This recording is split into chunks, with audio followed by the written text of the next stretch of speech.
Hi, everyone. Welcome to the webinar. We're just going to give it 2 or 3 minutes.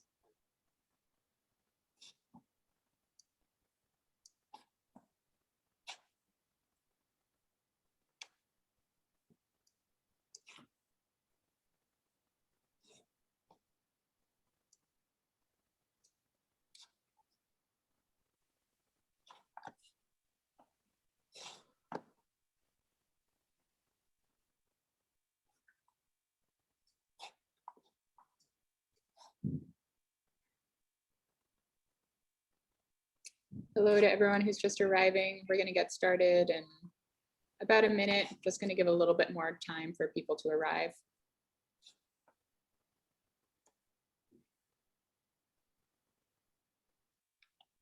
It's very funny because if you are at the museum, you arrive later to the meeting.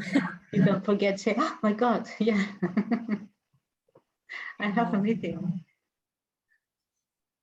Yeah, with only an hour time frame, I feel like everything has to be fairly prompt, but try to leave a little bit of wiggle room. And then you don't find the link and then what is the message? Yeah. I can remember. How's your weather, Victoria? Is it nice? Yes, today is quite nice. Yeah, it's not very hot. No. But the lake, the Bassa is empty, near empty. Really? Wow. Last year with the pandemic, it was raining a lot. And this year has few rain and is near empty. So it's nice to see all the water here. Yes, it is. It looks very inviting. Yeah, but now it's completely different. Is that normal for it to be empty at this time of year? Since last year's is very common that every 3 years it's dry, and then the others it's raining and they recover. But yeah, it's changing, no? It's changing. It is. It's certainly changing in the United States. Yeah. Very dramatic. Yeah. Okay, everyone, we're going to go ahead and get started. So welcome to Papermaking at the Capellades Paper Mill Museum, Spain, a lecture with artist and museum founder Victoria Rabal. Before we get started, I just want to say closed captioning is available for all of our online public events, including this one. If you would like to turn on subtitles, you can navigate to the bottom of your Zoom screen, click on the CC button or closed captioning button and click Show Subtitles. Papermaking at the Capellades Paper Mill Museum is the first lecture of 5 in our Global Perspectives in Hand Papermaking series. This series features papermakers from around the world, exploring both historic and contemporary approaches to papermaking through talks by individuals with expertise in papermaking in Japan, Korea, India, Chile, and Spain. Among the topics discussed will be traditional fibers, tools, and papermaking techniques, as well as contemporary trends in production papermaking and artistic experimentation. We'd like to thank the Wingate Foundation for their generous support of this program. So we have Susan Gozin also joining us here today, who is the founder of Dieudonné, as many of you know. Sue is a longtime friend of Victoria's and will be introducing Victoria momentarily. She will also be sticking around to help field questions at the end. A few technical notes. This talk will last about 40 minutes. If you have any questions, feel free to navigate to the bottom of your Zoom window and click the Q&A function, and you can enter your questions there. All questions will be answered in the last 15 to 20 minutes of the session. This webinar will be recorded and made available on our website in about 2 weeks. If you're interested in watching any of our previous webinars, just navigate to the Dieudonné events page on our website or to our YouTube channel to access any of those video links. So thank you, Sue and Victoria, for being with us here today, and thanks to all of you for being here. Sue, I'm going to hand it off to you. Thank you very much, Willa. This is such a treat. And thank you, everyone, all of our dear friends and new and old friends who are joining us to launch this global paper series. We are so thrilled and honored to start the series with our esteemed colleague and our dear friend, Victoria Rabal. And she has so much information and beautiful slides to show us. I'm going to try and make this as quick as possible. Victoria was introduced to hand papermaking when she was a young artist in Barcelona, and she was taught by the American artist Lawrence Barker, who many of you may know taught so many of the important teachers in the United States. Her curiosity took her to the paper mill and working museum in Capellades, where she became director, overseeing the renovation of this ancient mill into a working museum. At Capellades, she has transformed the programmings to offer workshops and educational classes for all ages, while producing fine handmade paper for the mill's shop and for custom orders. On site, she also collaborates with contemporary artists, making original art in the mill's studios. She helped found IATMA, the International Association of Papermakers and Artists, in 1986. Throughout her career, she's taught workshops internationally in Asia, as well as South and North America, while creating and exhibiting her own art. Thank you so much, Victoria, for launching this. We really look forward to your talk and answering any questions at the end. Thank you. Thank you very much, Dieudonné, and thank you very much, Susan, because it's more than a lecture. It's like now to see you again, and thank you very much for this nice and wonderful introduction. I hope you will enjoy my short presentation. As Susan says, I'm going to show something of my work and then talk more about the museum and how is the museum, the production, and the last part, there are residences and our collaborations. And as you see in the first picture, I born in Barcelona and I moved to Capellades. Capellades is a small town, about 5,000 inhabitants, 60 kilometers from Barcelona, and was one of the main paper center in the 18th century. And that's why the museum is there. You can see this water. This water was the richness of this small place, that there were 16 paper mills working, and you see the museum there. As Susan has said, I was very lucky because I started making the inventory of the museum in 1982. I can't remember why, but I remember very well when and how I met Lawrence Barker at his studio. And I have to say that he changed completely and opened a new world for me. And we become friends, and till now we are very close friends, and I has passed with him a very, very nice working hours, and with love. He has his high sense of humor that we enjoy very much. And of course, I learned about hand paper making and art paper. Lawrence has, because I feel was so important for me, for many years, Lawrence come to our workshops to open to other people, artists or teachers, this new world that everyone was using paper but didn't know what can be more. Also in 1968, I participated in the first biennial in the Deutsche Museum in Düren in Germany. And I first met Anne Wiesel, that he also became a very close friend of me. And here in this picture, we cannot really recognize me, but I am here.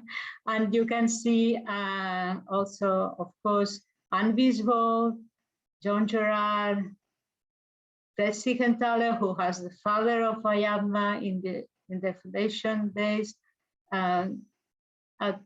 Ray Tommaso, Sophie Dawson, the director Dorothea Eimert, and Julie Lawson. This is the moment we founded the IABMA Association. And next year, in 1987, we hold in Capellades the first meeting of this association. So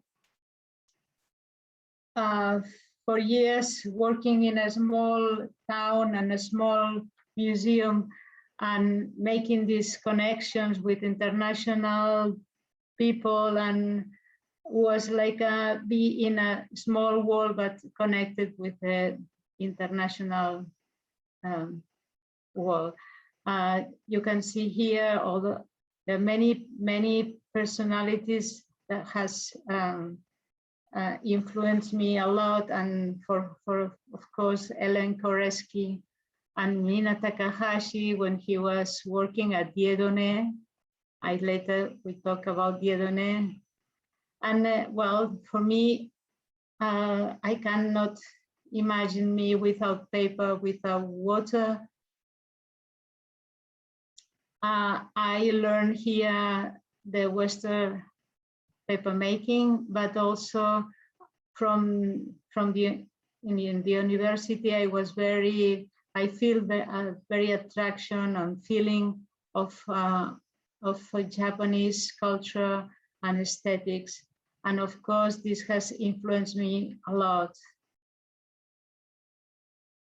I met and in 2005 or 2003, three very kind paper makers from Aoya, Japan, and they came here 2 times, and I went there, and then I had the opportunity to learn about Japanese hand paper making, and also she provides me all the paper for I think the largest project I ever met.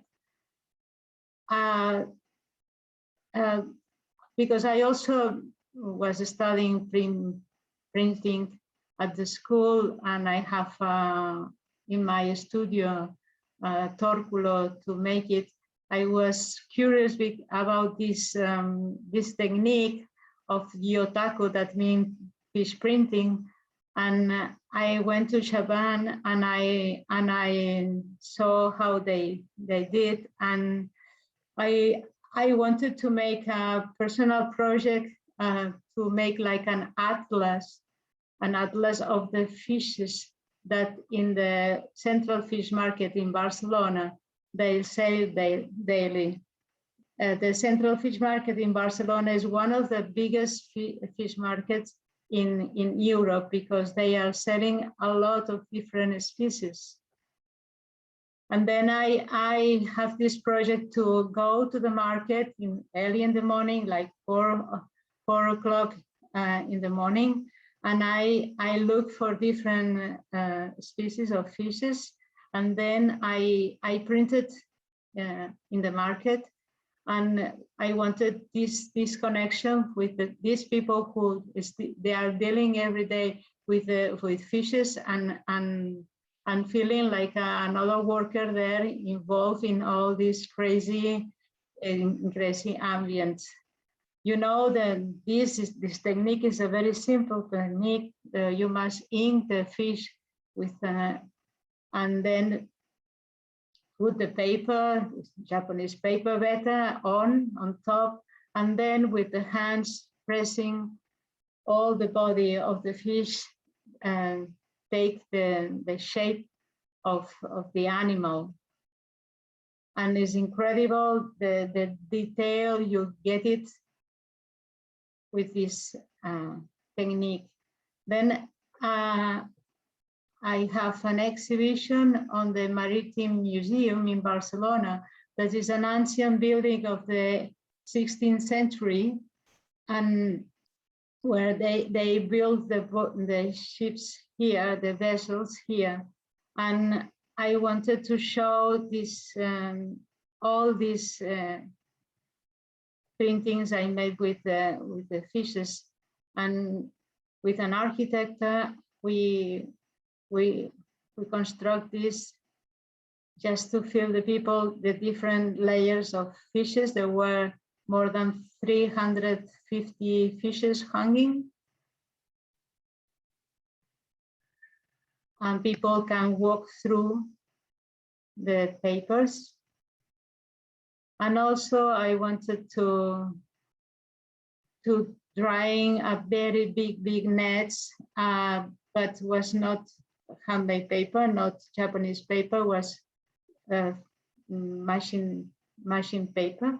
I like I like paper, and I sometimes use machine paper or handmade paper. It depends on the project I'm working on. And yes, I draw more than 33 meters of these nets. And when I arrive to the place, I cut it and I hang it just to feel. You can see the shape of this work.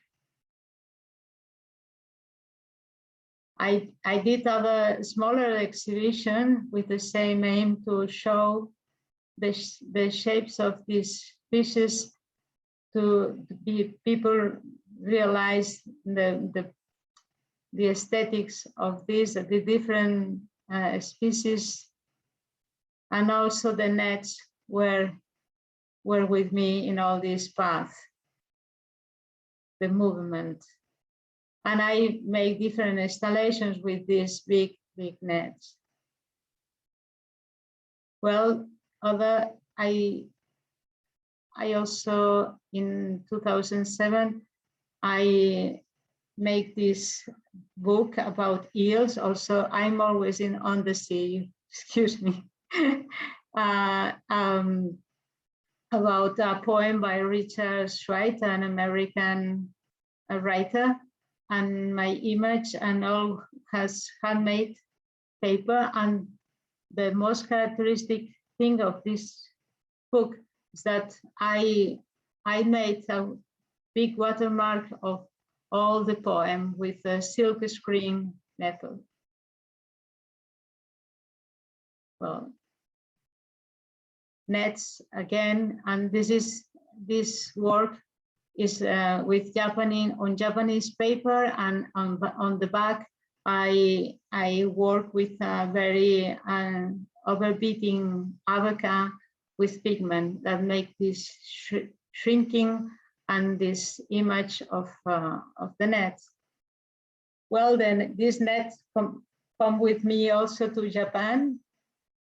And in Japan, I have this exhibition in a very particular gallery, and of course was like a dream to be there with my papers. And this is abaca paper, and with drawing with flax and pigment paper. Excuse me. This is another tool. And this is a detail of there were 3 different layers of pulp. And I work it like this on these silk screen molds, making different layers. And I did a very big sheet for a chef. Then I start to work with the idea of catch and escape, and I notice all the cracks that are on the street, and it's just like to splash or to split out. And I was working in also playing with the different tensions of the different pulps. And I did this. This is, I like abaca, like in Dieudonné, I learn a lot about this wonderful pulp. And also I was playing in the same idea of catch and with other materials that was interesting to experiment, like the opposite of paper, that is glass, low glass, and wire. No? Then I have other small things I make with watermarks. Yeah, it's el sueño de Polifilio. I don't know in English about this image. Well, then recently I have a dream, and Susan has invited me to come to Dieudonné, and it was a pleasure and honor to be there and have the opportunity to work in this wonderful place. And I think it's the best place in the world to do your work.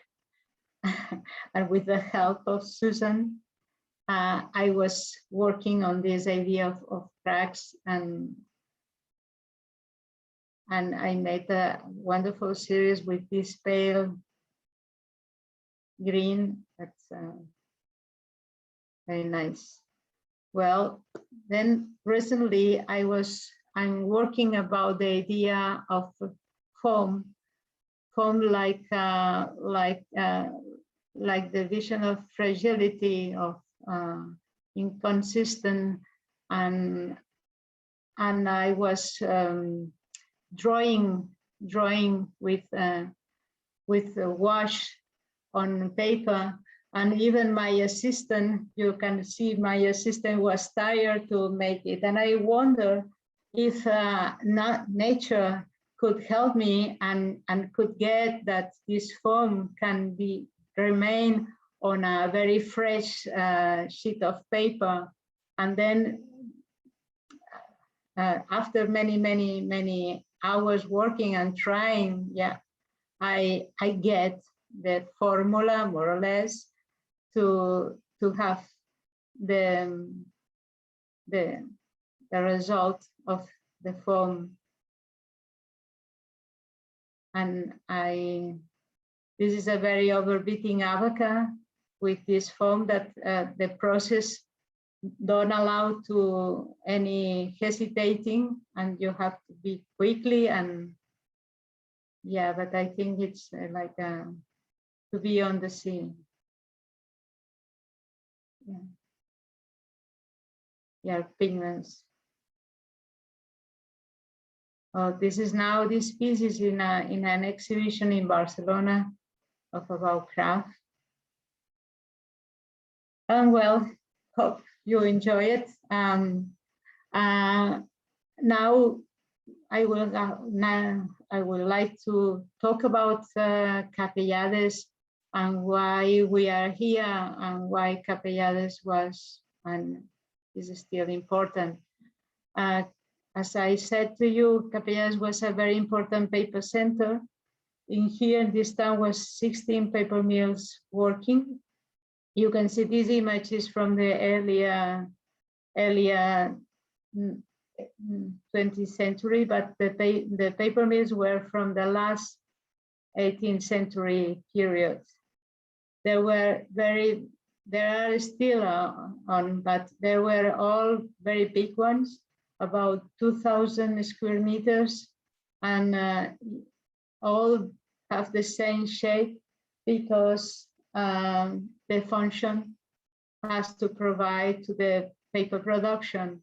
There was this drying rooms, of course. This was the flat where the owner lives, and here was the entrance for workers.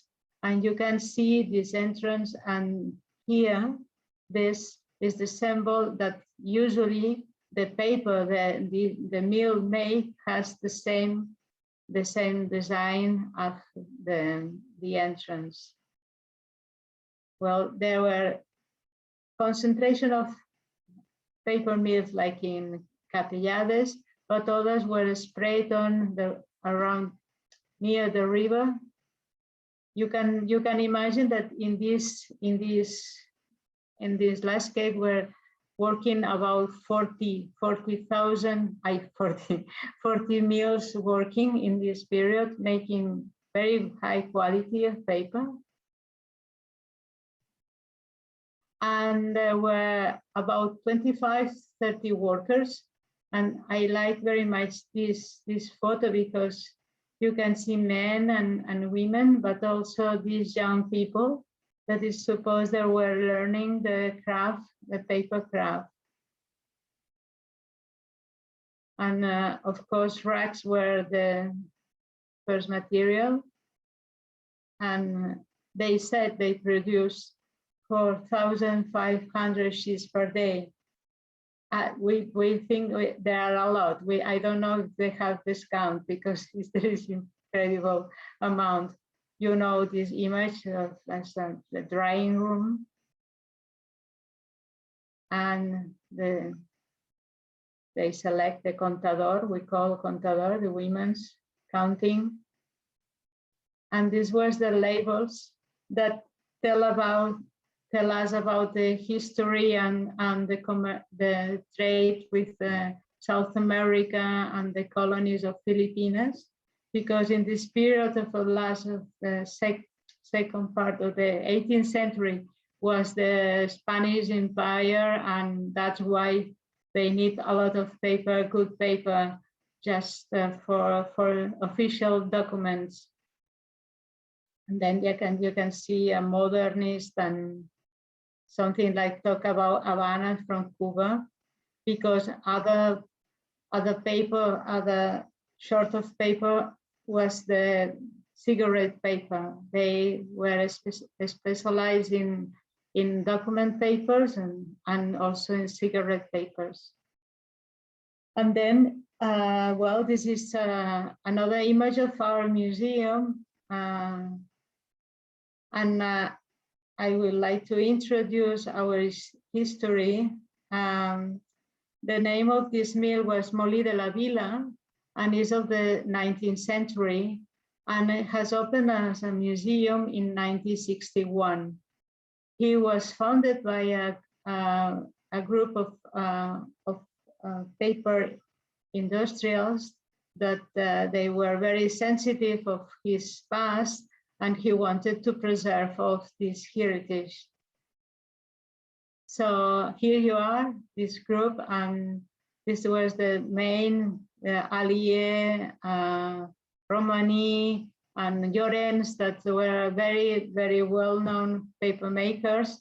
And this man was the first director, Mr. Sayares, and I have, I was lucky to met him many times and talk with him, because he really knows hand paper making process, because he has seen it the first hand.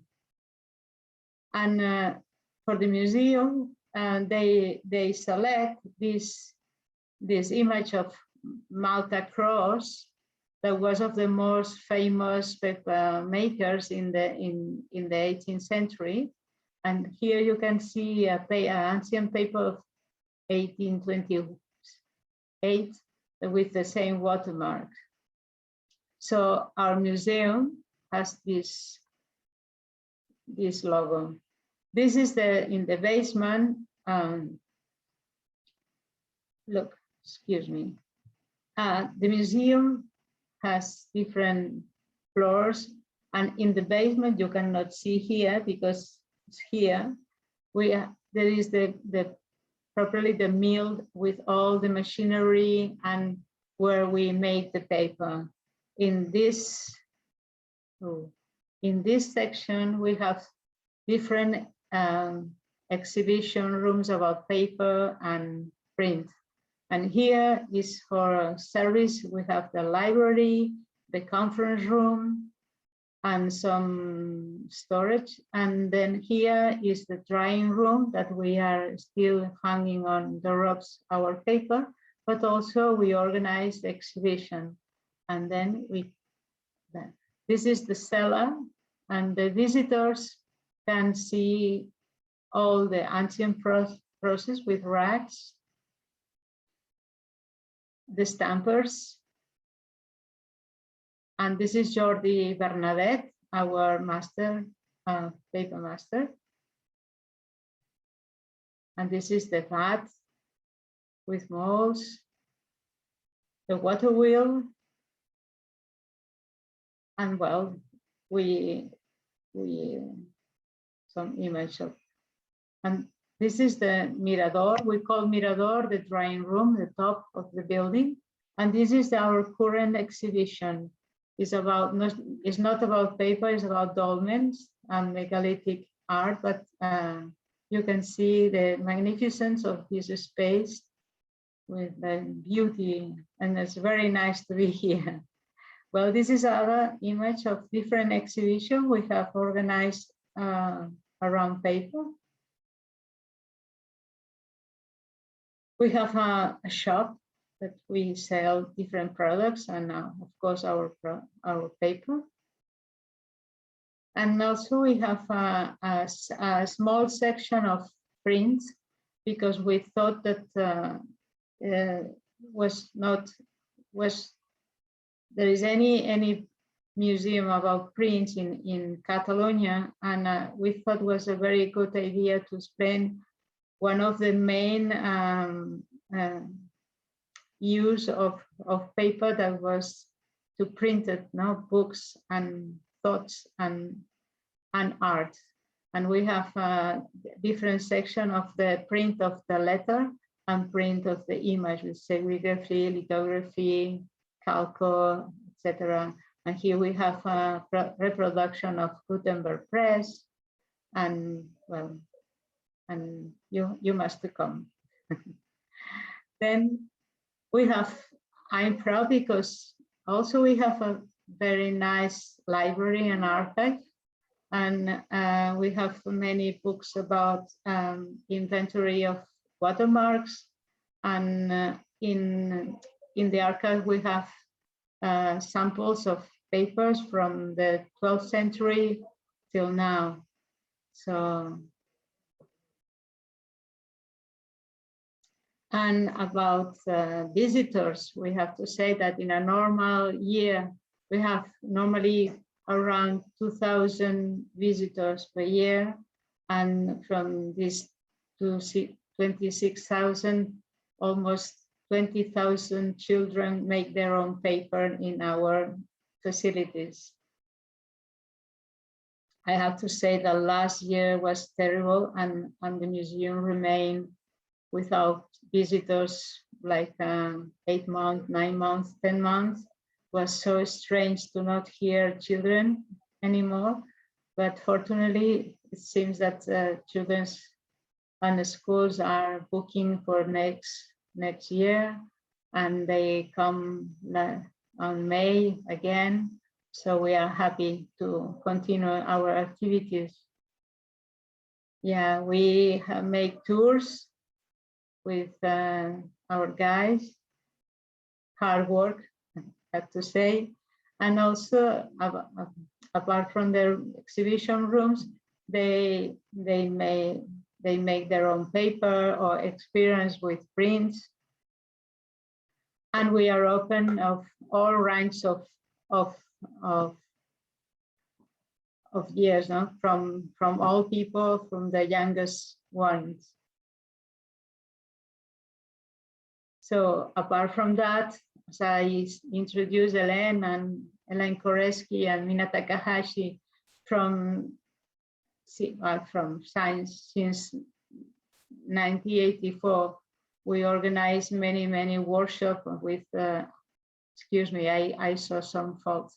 Lawrence Barker, Paul Roberts, Ellen Koreski, and Bisbal, Sophie Dawson, Mina Takahashi, Gail Dury, John Gerard, Jose Lazcarro from Mexico, Davy In from Taiwan, Ether Newman from Israel, and Gangol Ulrich from Germany, Frederic Amat from Barcelona, Nani Farré from Mallorca, Carol Farrow from England, Miriam Londoño from Holland, and Radha Pandey from United States, and last one, Loreto Apilado from Philippines. So many people has come and we have the opportunity to learn from them and spread the knowledge of hand paper making.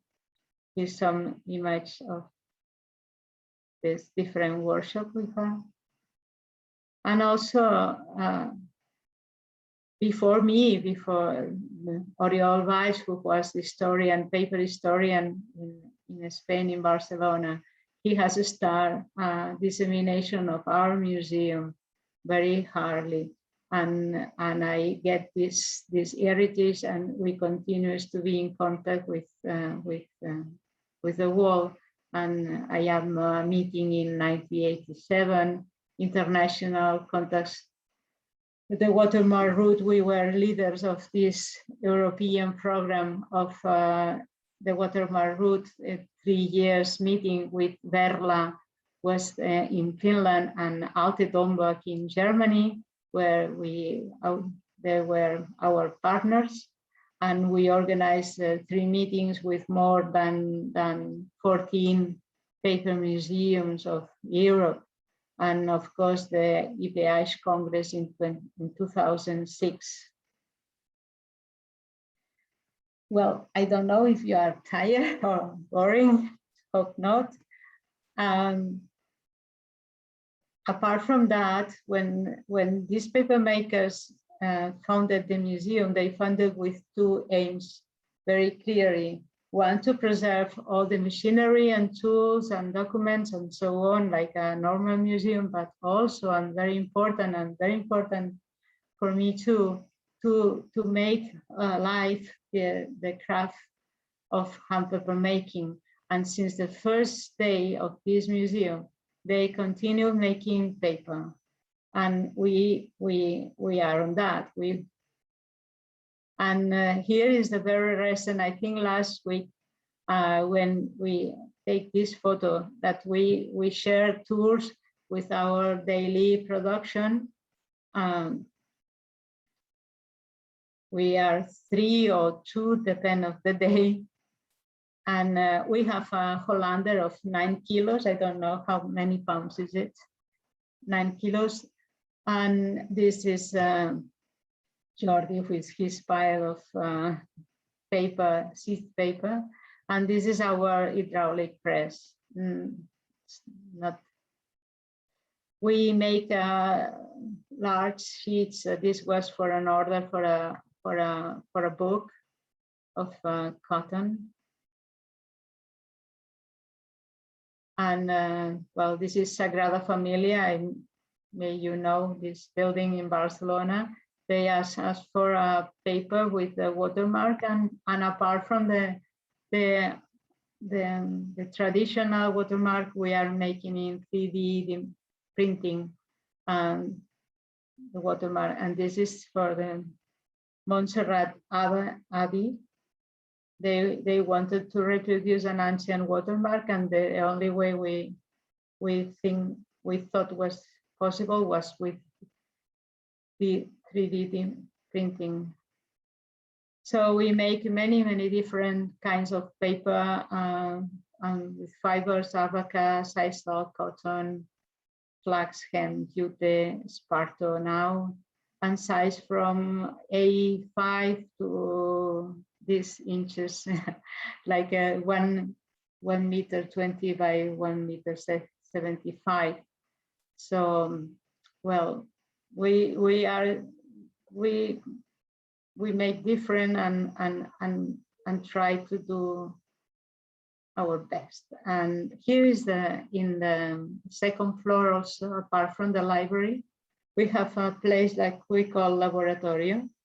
And there is where we make the big sheets of paper. Yeah, we have lack of spaces, and we have to profit all we have.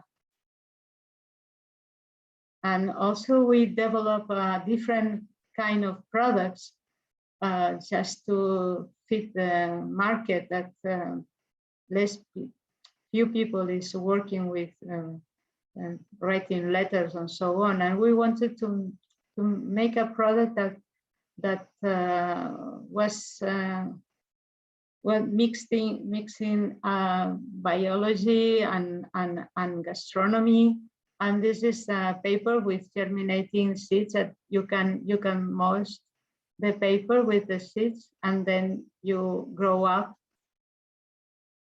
and then you can collect it. And then this is the brochure with, you can make some, there are some recipes to do something with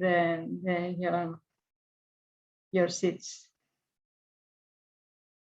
Other is we call papier plantable. This is a paper with seeds that you know very well, and we have this range of different papers with chamomile or aromatic with Mediterranean seeds and for cooking.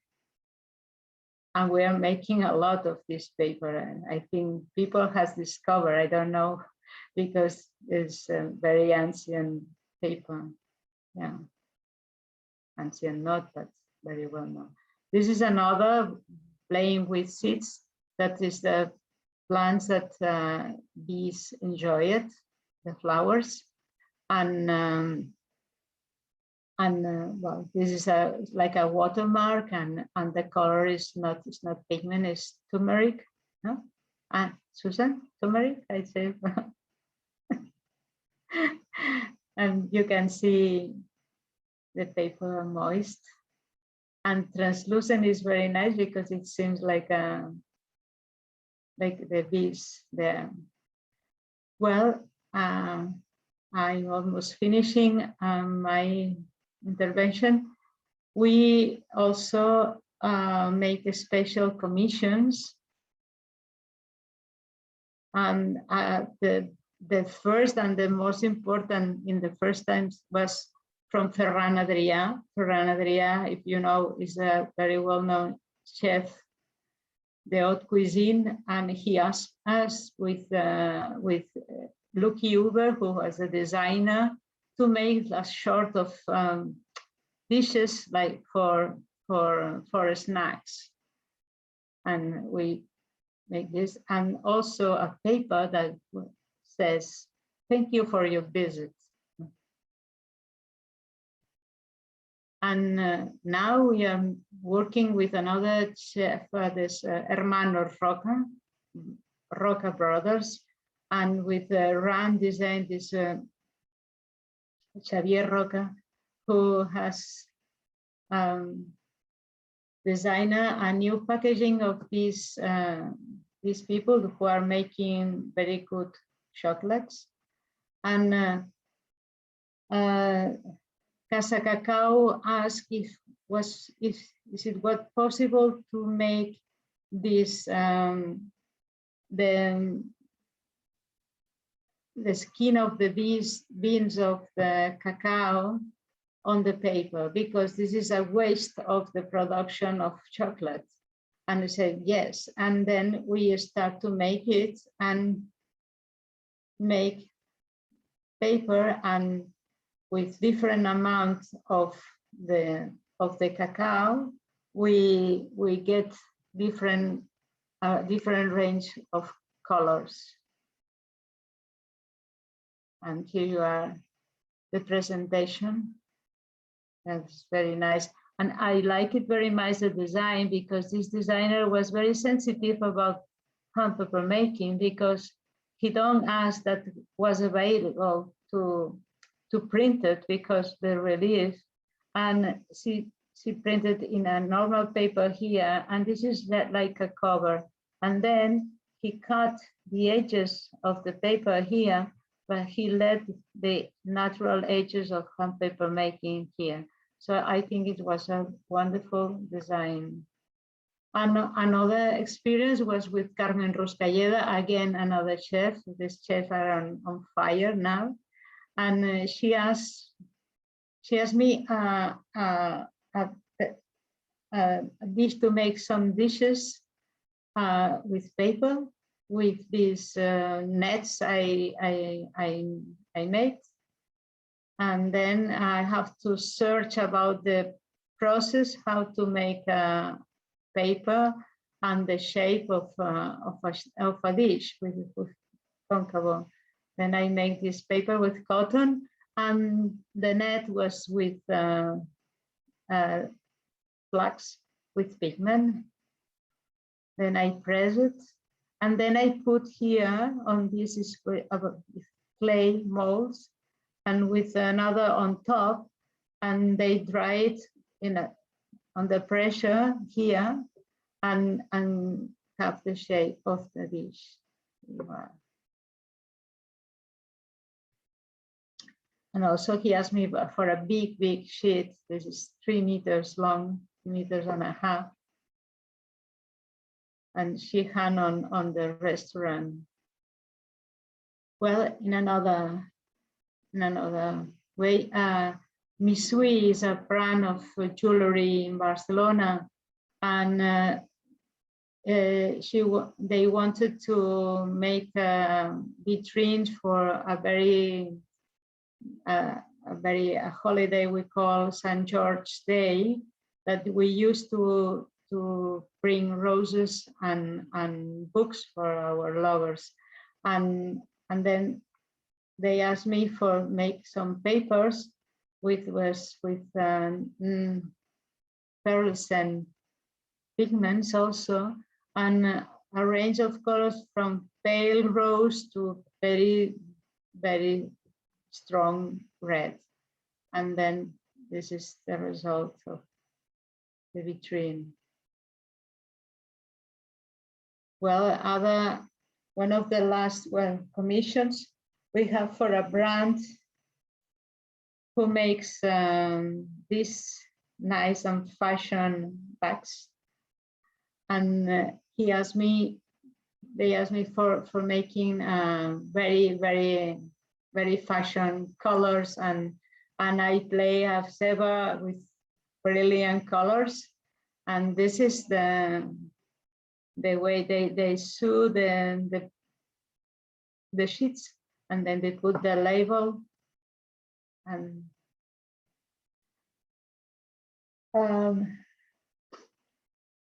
yeah, finishing these commissions more and more.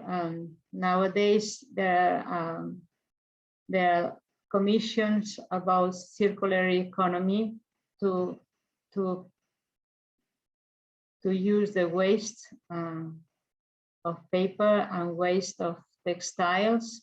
Like this is the Girbau, is a laundry industry. They make drying machines, textile drying machines and laundry, and they make many thousands of kilos of this lint, the result of the washing, and with a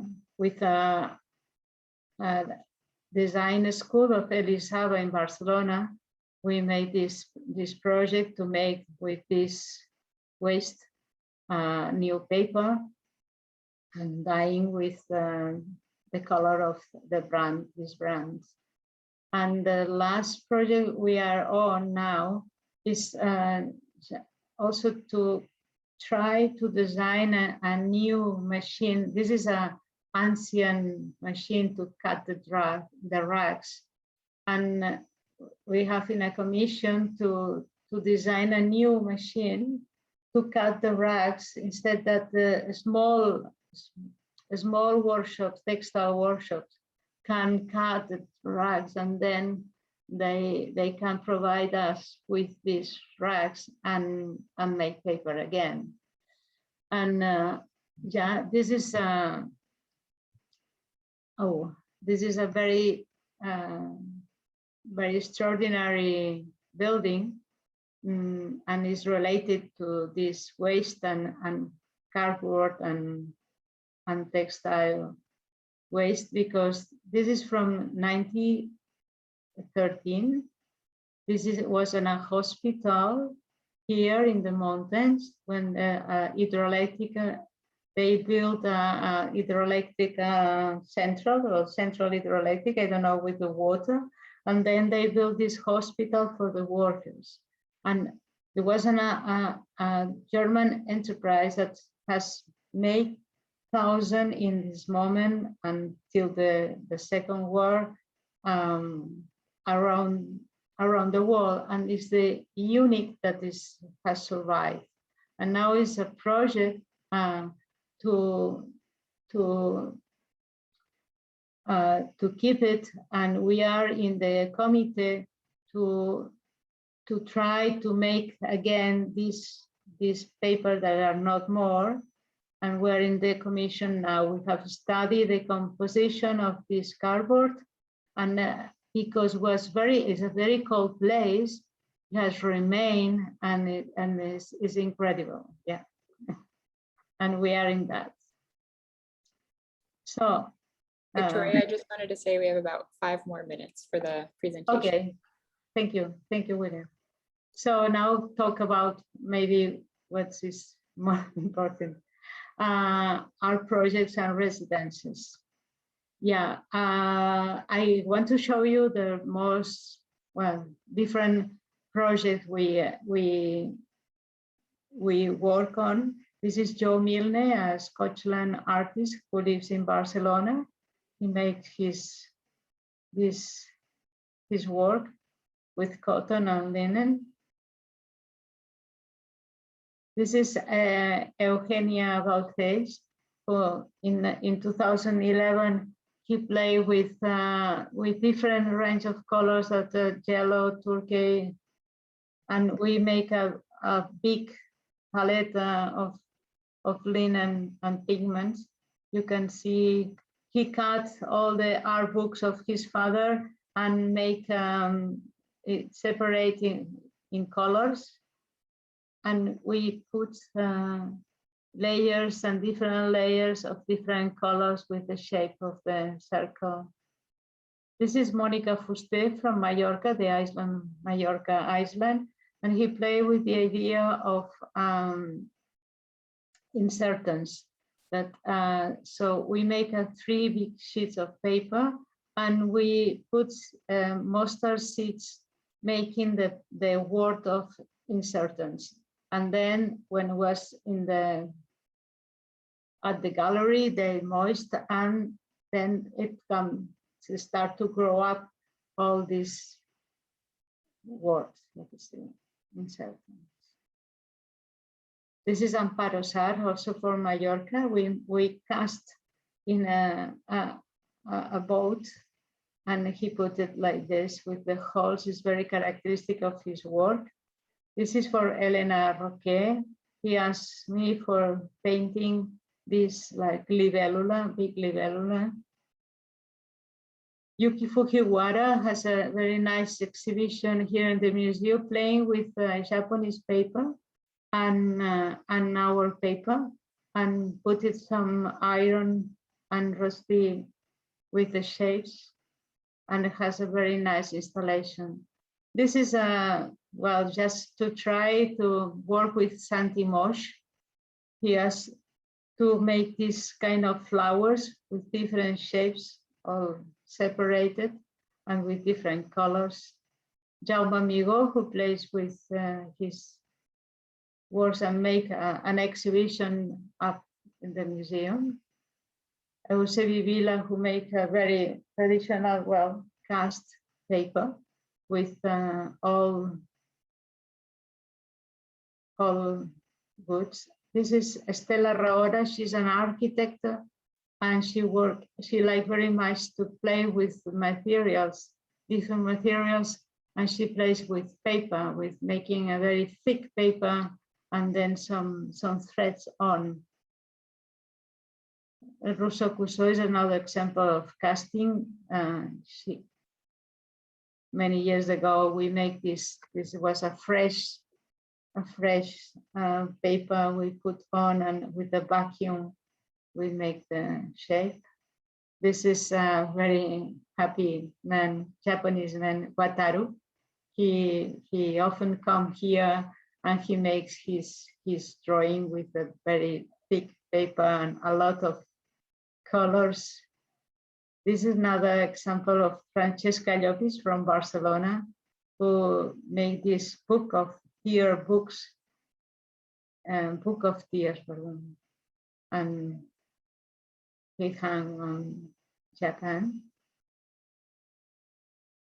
And excuse me, this is Elena del Rivero, who's very well-known artist and very kind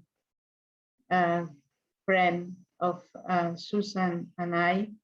Elena de Rivero has worked a lot with Dieudonné, and she usually works with Dieudonné paper, with the Abaca Dieudonné paper she loves very much. But he has an exhibition here in Madrid, and she asked me for two big sheets of paper that 2 meters by 3 meters, and I made for her. And well, we try to do our best in very difficult conditions, but we get it. And this is the image of the two papers when she worked and she exhibits. And this is the last one. This is David Bestué, is one of the youngest, more well-known here in Catalonia, in Barcelona, and he wanted to play with rose petals and pigment, and then fix it on the street like a poster of his exhibition in Lleida. And this is Claudia Pagès, who's my daughter, and I enjoy very much to work with her. And she's an exhibition he has right now in a gallery in Barcelona, and he was talking about transport and shipments and all the vocabulary of lawyers of the sea and cardboard and so on, and port. And then she drew different drawings about of the harbor of Rotterdam and Barcelona, and we make a such of watermarks. Yeah, and well, and this is the finish of my presentation. I want to point at my two lovers friends, that we spend a lot of good times together, and I learned a lot about her, and they are wonderful paper makers and artists. So I want to thank a lot our friendship, and I hope you enjoy this presentation. Sorry about my English, it's not very well, but okay. Any questions? I just wanted to say, this is Sue, and I just wanted to say thank you, Victoria, for the world tour of paper making, ancient to contemporary.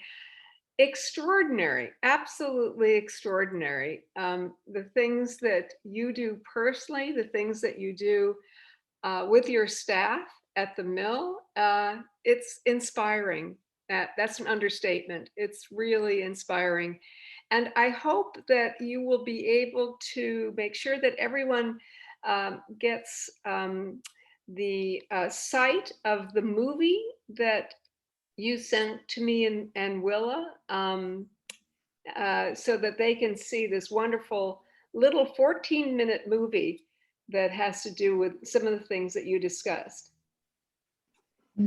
Yeah, during the pandemic time is not always only a bad time, but we take profit, and we did a lot of things. And one thing was this, to make this film, to explain about we are not only a normal museum, we are a living museum. We wanted to explain the importance of craft and so on. So yeah. Yeah, thank you so much, Victoria. The video was sent to participants before the lecture, and then I'll send another link about an hour after the lecture for everyone that's participated, so they have access to watch that video afterwards. Yeah, it is a really beautiful video and so short, so I recommend it. So we have one question from Brian. Were the paper plates functional? And if so, how did you seal them to be food safe? Excuse me? Is a question? It's a question, yeah. I disconnected my mind. Okay, so tell me someone again.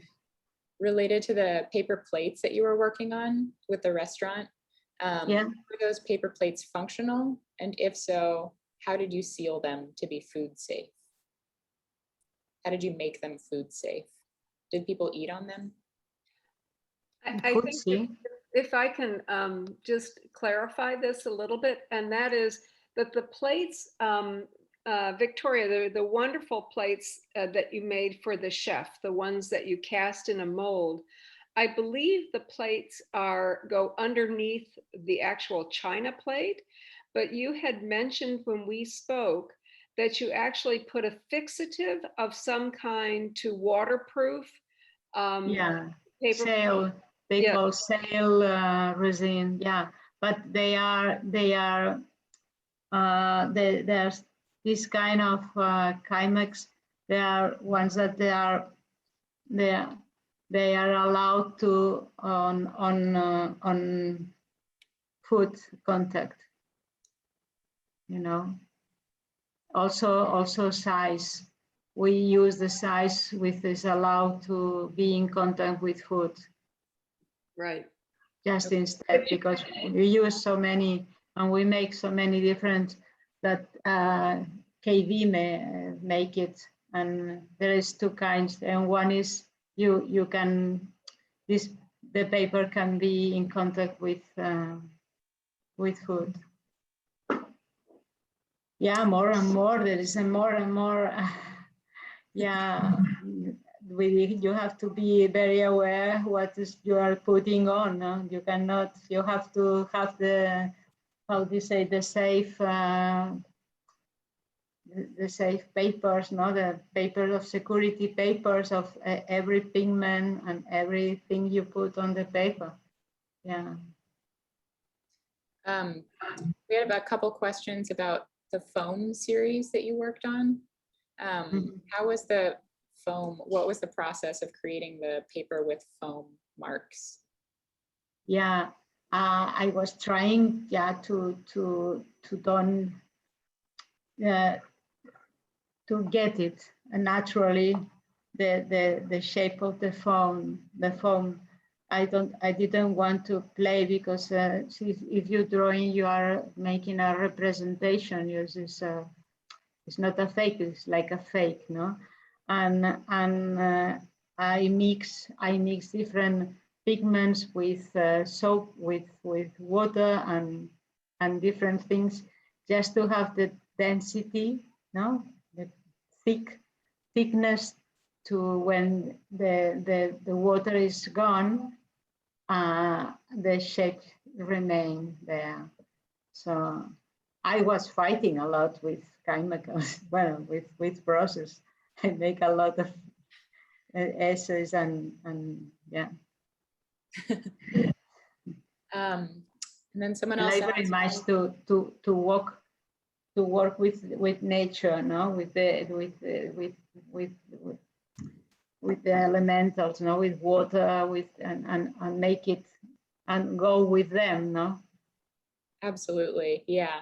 Thinking about paper as coming from natural fibers and incorporating that natural process into yeah.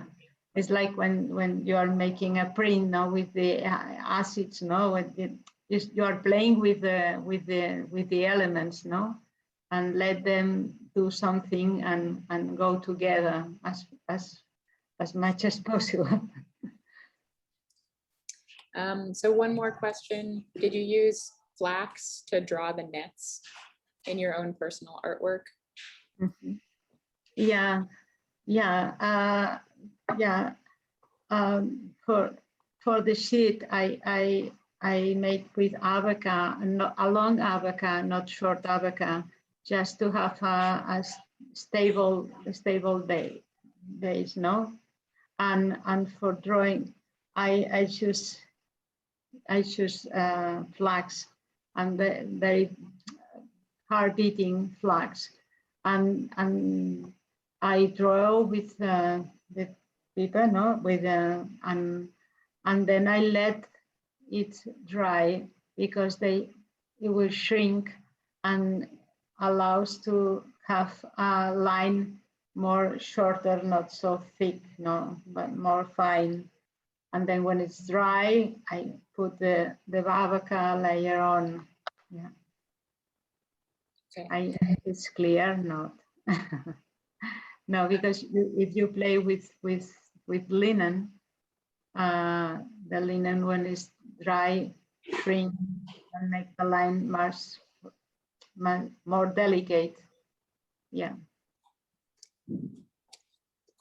So there was also a question from Lawrence Barker.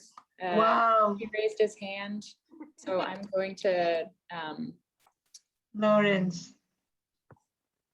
unmute him so that he can ask a question. Can I just jump in and give a shout out to Lawrence also? He is the teacher of all of us, as well as a wonderful artist and dear friend. Thank you, Lawrence, for joining. Oh, it looks like Lawrence may not actually have access to a microphone to be able to speak, but he is here. So we'll follow up with him afterwards, it looks like. And then there are so many comments that are coming through that are just very complimentary. Victoria, thanking you for your presentation, for all of your work. I'll share all of those comments with you afterwards.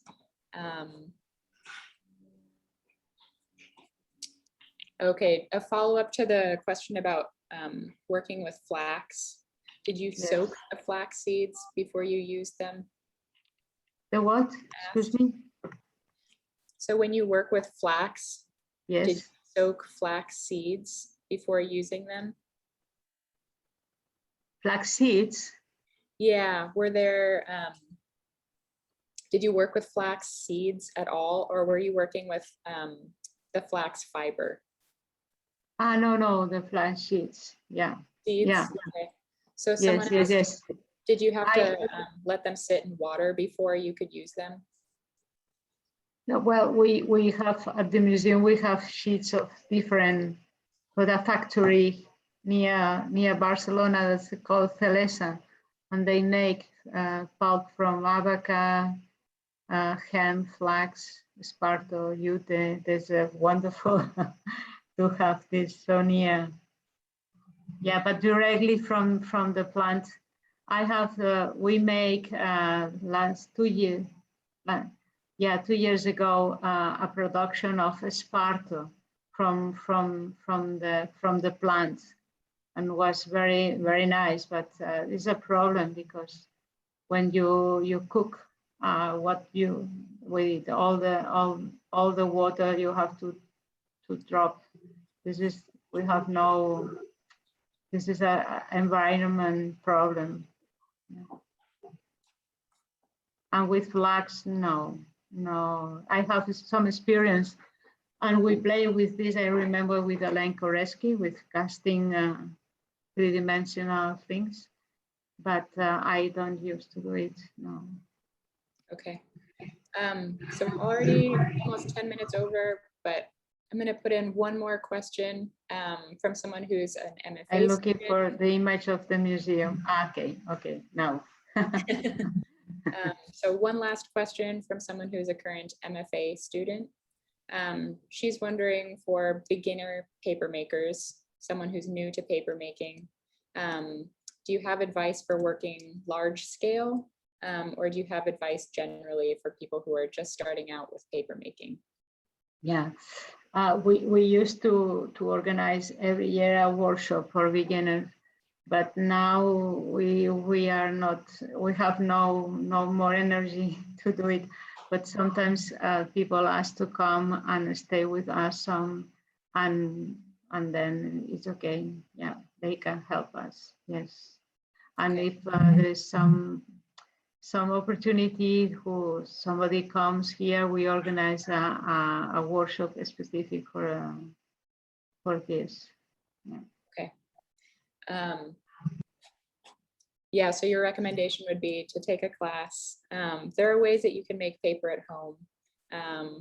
Well, yeah, I think, yeah, we have all start at home, no? Yeah, we have all the experience to make your own mold at home one afternoon, no? And try to make paper, no? And Yeah, but there's a lot of books also. And yes, of course, they can come, they can ask. Yeah, Nikolai, who asked that question, Helen Hebert would be a great person to start out with to look at their paper making books.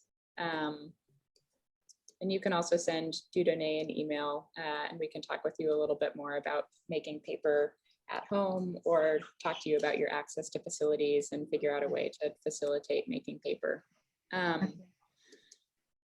Okay, all of the comments I'm going to share with both of you later, Sue and Victoria. Thank you both so much for being here and for sharing all of your knowledge. And thank you to all of our attendees for participating today and showing your support.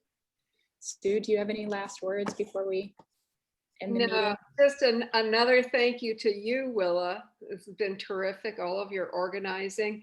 And I'm just so happy to have Victoria launch this series. Thank you very much, Victoria. Thank you.